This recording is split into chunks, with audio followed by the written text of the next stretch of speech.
Welcome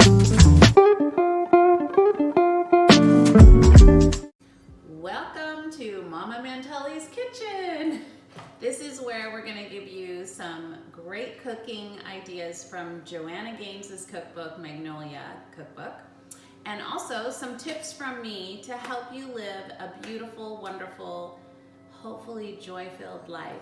So today we're going to do Jojo's Biscuits is actually what it's called. And every time I think of Jojo's Biscuits, my favorite movie is It's a Wonderful Life. And I always think of Zuzu's Petals, but it's actually Jojo's Biscuits, Jojo's Biscuits. My whole family gets excited that much when I start cooking with this.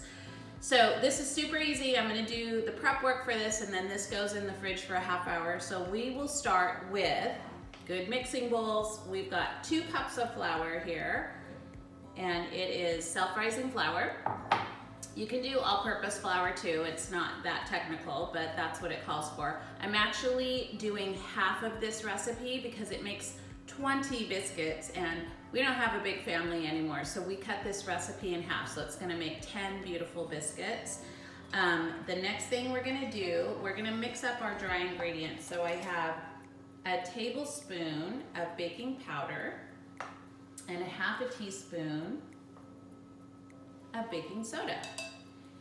This is the good thing that you need to remember. You need to have a whisk to kind of sift this all together. Otherwise you're gonna get clumps of baking powder and baking soda mixed in. You might take a bite of something and it might be like a little tart. It's because you didn't blend and whisk all of these dry ingredients together. So I have a little mini whisk, which is always fun for little jobs, but I'm gonna do this whisk here, and we're just gonna whisk it to blend it all in so that it's evenly dispersed, and then we're gonna start getting to the good stuff. Now this is something, I'm obsessed with Joanna Gaines, as my whole family is, and I started watching her cooking show. And I used to cut up my butter with a knife, which took a little bit longer. And then I watched her cooking show and I realized that she did something with the mandolin with a cheese shredder. So I had these, this is salted butter, and I had them in the freezer so that they're nice and cold. And we're just going to shred it right into the flour. Look at it's like cheese. And so if you have anything where you have to cut up butter pieces, put it in the freezer and do it this way because it saves you so much time. And also what I found is it really blends into this biscuit mixture really well to make a good kind of crust, if you will, or dough. And so this is a really great thing. And I just have the big one to do. It's also a good arm workout. So now that that part's done, we're going to mix this in. And I like to take a pastry blender to do this. And we're just gonna start making kind of the dough. And you want this all blended together. And don't be afraid to get your hands in your cooking. This is sort of the therapeutic part of cooking, is it just takes you to a different place. This is the one thing that I teach girls when I mentor them, is to find those things that like just bring you joy.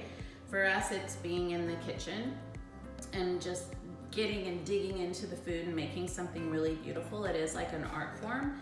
And so don't be afraid to just have fun with your food. Don't take it so seriously. I know a lot of girls go, I don't know how to cook. It's not natural for me. Just get in there and start trying it. You are gonna burn things. You are gonna mess things up. I've made a whole dinner where we can't even eat it. And so we're like, well, I guess we're having an omelet for dinner. And that's totally fine. And you will do that in the beginning if you're a beginning cook. Those of you that are more experienced know exactly what I'm talking about because we've all had that happen. Okay, so you can see this is all shredded up and there's just little tiny balls of butter, teeny tiny ones, and that's how you want it because when you take a bite of that biscuit, it's just gonna be buttery goodness. One thing I will say really quick too is this recipe, even though it's biscuits, is not made with sugar, which my husband can eat, and so it is kind of a nicer, you don't want to gorge on them because they are carby, but they don't have sugar in them, so they are a bit healthier than your other kind of biscuits that you may make, so that's what I like about it. Okay, so now we're gonna add, and I need a wooden spoon. We are gonna add an egg. And I'm gonna mix that in a little bit. And then we're gonna add buttermilk. And this is it's 3/4 of a cup for the half measurement to a cup. So you just have to play around with it. And this is again where you're gonna kind of eyeball it and see. I'm gonna show you. So right now it's starting to get wet, but it's not wet enough. So we're gonna add a little bit more. And then mix it in, and then you just keep blending it. And what you want is kind of you don't want it too dry, but you don't want it too watery. So it's one of those things where you just keep blending to kind of eyeball it and see and make sure you get all the dry stuff on the bottom. So there's still dry stuff on the bottom, so I'm gonna add the rest of this. And just keep mixing. You don't wanna over-mix it, but you wanna make sure all the flour gets moist. So it is a little bit tricky. And now you can see it's starting to clump together, which is what we want. So we're almost done. There's a few more little floury bottom there. And we want to incorporate all of this. Again, another arm workout. But it's totally worth it. These are delicious. Okay, so now you can see it's starting to all come together. You want to make sure that all those little dry flour pieces are getting some moisture to them. And that is basically this recipe for right now, because we're going to put it in the refrigerator. It can go in for a half an hour, so you could do this in the morning, and then you're just going to bake them at night for 15 minutes, which we'll show you. Because we also have to put more buttermilk on the top of them before we put them in the oven. And this recipe would be done. So this is another tip for you guys, is just the prep work of getting this ready, putting it in the fridge, and then when you get ready for dinner, your biscuits just need to be cut out and thrown in the oven, and you're good to go. So we will come back and show you the finished product of this later. Okay. The biscuits were in the fridge for about, I want to say 45 minutes, which is great. You can leave them in for a half hour or overnight. So it's something you can make the day before and then come back and roll them out and finish them up. So we're gonna do the finishing touches. So this is what your dough looks like. It's kind of sticky.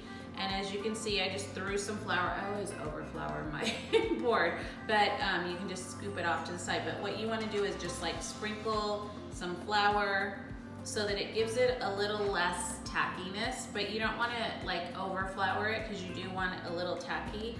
I can usually just roll these out with my hands, but if you wanted to, you could just take a rolling pin and kind of roll it out. Now these, you want to be a little more thicker. You don't want them too thin, so we're not gonna roll this out like the length of the whole cutting board, but we are gonna start rolling it out, I think about that thick.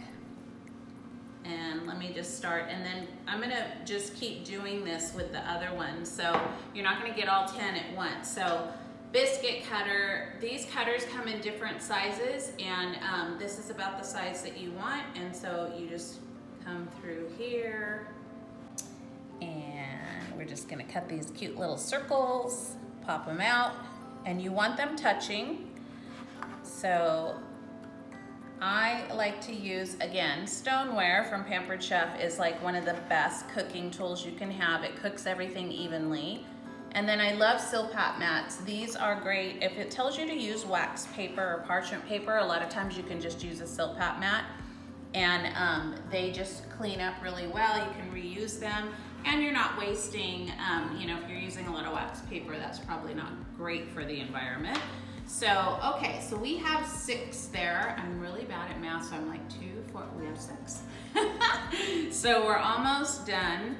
Just roll this back out again, great, with making it look perfect. but it will taste delicious. So about like that, we're gonna do 7, 8, 9, and then we have one more. And this is just usually it's like the runt of the litter. It doesn't look perfect because we're just gonna flatten it out, and then I'm gonna cut it again. And for those of you that love dough, don't tell me that you ate it, because I know that that's not good for you, but I love cookie dough raw, so shh, don't tell anyone. I don't eat that dough raw, it's not my favorite, but I know some people in the household that do, so no judgment. Okay, so this is a mixture that I whisked up of 1 egg and a little bit more buttermilk again. And so now we're gonna take this, I'm just gonna throw this right on top here so you can see. We're gonna take this mixture and you're gonna take your basting brush and very lightly just brush over the tops of them. And this is what's gonna give it that nice crisp top. And then on the inside, they're gonna be doughy and just, they're gonna be amazing. You're gonna love them. So I love to bite in a little bit of a crispy outside, and then when you open the middle part up, it's very soft.